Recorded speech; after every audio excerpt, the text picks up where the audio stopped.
Микрофонду кош берип койсоңор, Өмүрөк Чишкешик. Урматтуу депутаттар, урматтуу төрага, мен бүгүн сүйлөбөйүн дедим элем, түз эфирден берилди, жооп бербей койсом болбойт. Мен кыргыз саясатчыларын коен жатагына чейин билем. Алтынбек Жапаров ары кыйшайганда оюнда эмне бар экенин билем, бери кыйшайганда эмне бар экенин билем. Ким эмне үчүн сүйлөп атат, ким эмне үчүн сүйлөбөй атат, аны да билем. Мен эле эмес, ар бириңер билип калдыңар. Ар бириңер билип калдыңар. Жакшы ниетти айтып, жакшы максатты айтканы менен эмне каалап тургандыгыбызды биз баарыбыз билебиз. Пофамильно анын желанияларын перечинин айтып бер десеңер, мен аны да айтып берем. Бирок мен азыр биринчи муну айткым келет. Урматтуу төрага, депутаттар ант бергенден кийин ыйгарым укугуна киришет. Азыр эки коллегабыз ант бергени турат. Президент ант бергенден кийин ыйгарым укугуна киришет. Ага чейин ал анат каралбайт. Соттор ант бергенден кийин сот болуп эсептелинет. Ант бергенге чейин андай бийик жооптуу кызмат эч кимге берилбейт. Өкмөт кечиктирилбестен 2 жуманын ичинде ант берилсин деп Конституцияда жазылып турат. Бул эми созулуп кеткенде. Ушундай кыйын кезде, ушундай жооптуу чечимдерди кабыл алган өкмөт эмне үчүн бул Конституцияга колун коюп элдин алдына ант берген жок? Мен биз так ошондон башташыбыз керек деп эсептейм. Так ошондон. Ант бул биздин президенттер айтмакчы. Ыйык нерсе. Ант өзүнө эле эмес.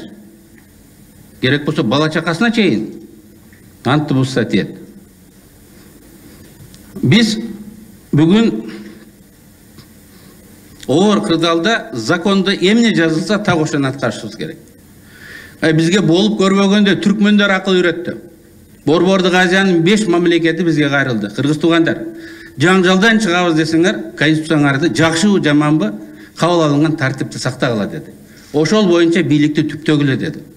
Биз үчүн силердеги тынччылык маанилүү деди. Түркмөндөр айтып атат. Башка жагын айтпай эле коелу. Бүт дүйнө айтты. Кандай эрежеңер болсо ошол боюнча аткаргыла. Мен түрмөдө болуп келдим.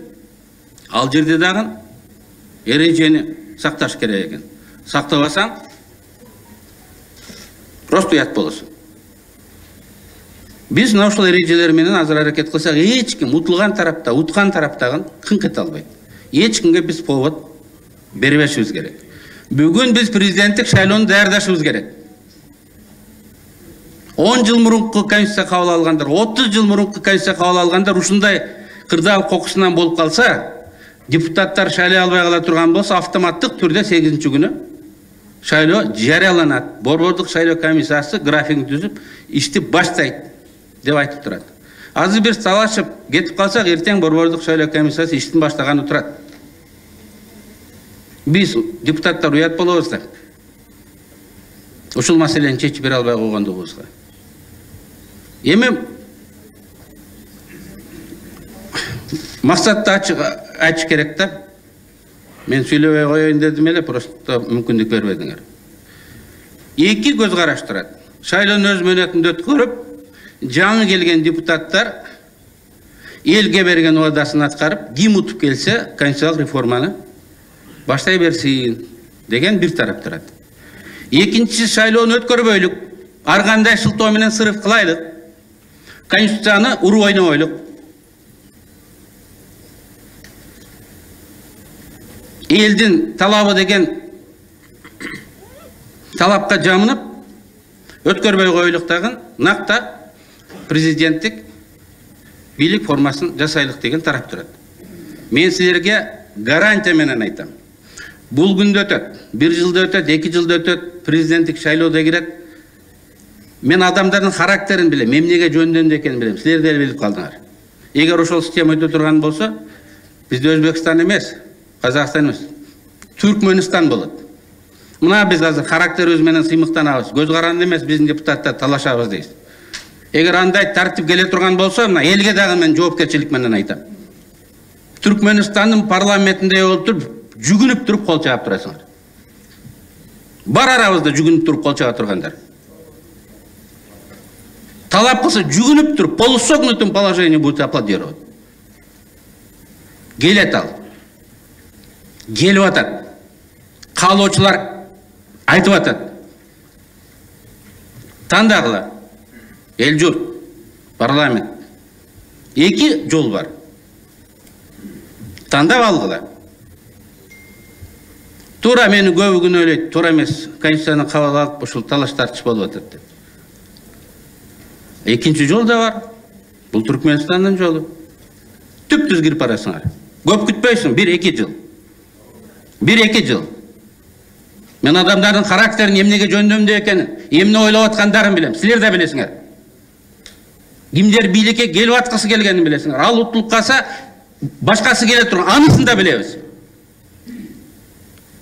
Доронбай ака айткандай, шорду кыргызым. Просто выборың жок. Анысын тандасаң деле Мамайдын көрө, мунусын тандасаң деле Мамайдын көрө. Андан көрө ошол бүгүнкү система айдан ачык талашып, кыргыздын тиги менталитетинде бар, кеңешип, кескен бармак оорубайт деген. Ушундай ачык системаны сактабайбызбы? Туура кемчилдиги бар Конституциянын. Ошон үчүн 10 жылда карап көрөлүк. Бут кийимди кийсең деле кайсыл жери кысат, бир 10 жыл дегендей билинди. Кайсыл жерде кемчилдиги бар экенин баарыбыз билебиз.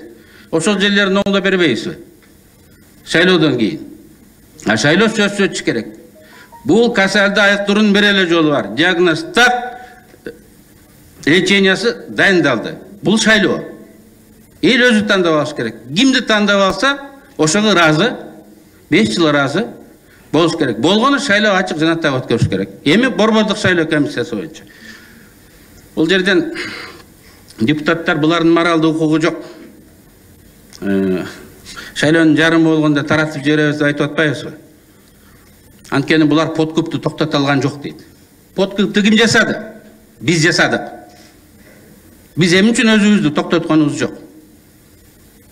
Булар подкупту токтото албады дейт. 200 жолу МВДга, министрге, ген прокурорго кат жазыптыр. Алар токтото алган жок, аракет да кылган жок. Алар көзүн жумуп коюшту. Бүт мамлекеттик орган саботаж кылып атса, ошол жердеги 12 адам колунан эмне келет? Биз эмне үчүн өзүбүздүн жоопкерчилигибизди айтпайбыз? Силер жоопкерсиңер, силер карашыңар керек деп. Жоопкер болгон президент өзүнүн күнөөсүн сезди. Мен туура эмес кылып коюп турдум деп кетти. 200 карылууну аткара койгон өкмөт күнөөлүүмүн деп кетти. Эми биз дагы күнөөбүздү сезип алдында. Акыркы 3-4 маселе бар. Ушул маселени чечип туруп, башка сүйлөбөйбүз, башка жыйналбайбыз деп айтып туруп тарап кетпейликпи? 3-4 маселе бар, кечирилгис жасай турган. Менин кыскача айткан сөзүм сиздерге ушул: келгиле биз маселени тез, ачык, өз абердин алдыбызда чечейлик. Убакыт тез өтөт. Эл тарых баарына баа берет.